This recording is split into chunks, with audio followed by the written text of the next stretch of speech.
good with that, sir? I'm fine with it, yeah. What are we going to do?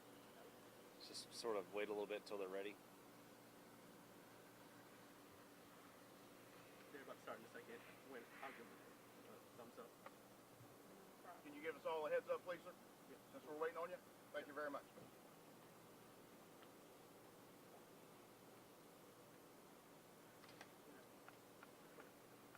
Good morning. Oh, hang on.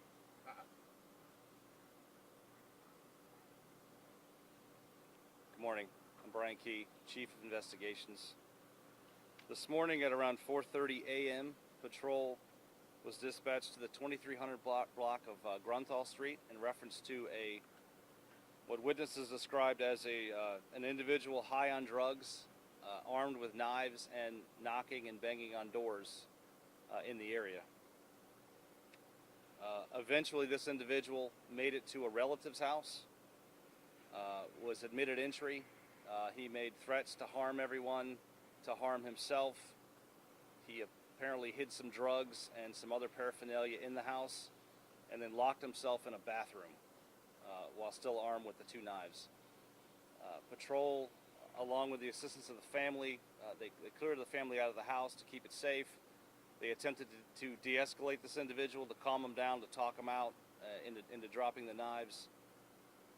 Several minutes took place, probably anywhere from 45 to an hour. Later, the individual emerged from the bathroom, armed with the knives.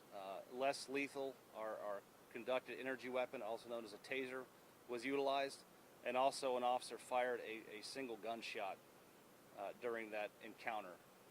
The suspect was hit. I'm saying suspect because the actions he took constitute aggravated assault. He was rendered aid by the first responders, by the officers there with their medical kits.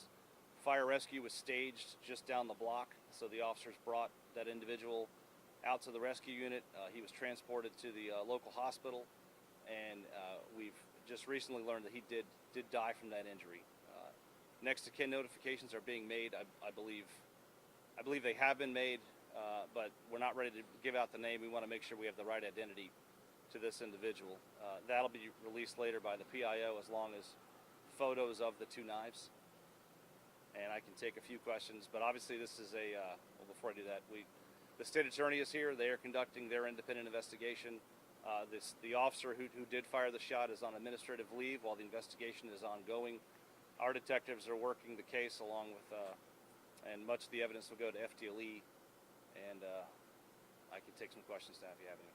Can you talk to us a little bit about the de-escalation methods that were used? All of our officers are CIT trained, critical incident training. They receive that in the academy, so we train that pretty routinely to make sure that we don't use force right away if it's not necessary.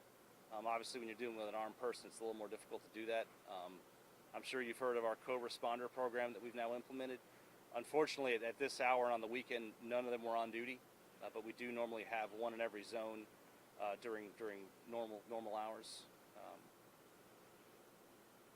When that person came out of the bathroom, what was the process that led up to firing the taser, and then the ultimate shot? Was this person running toward officers? Can you walk us through what happened?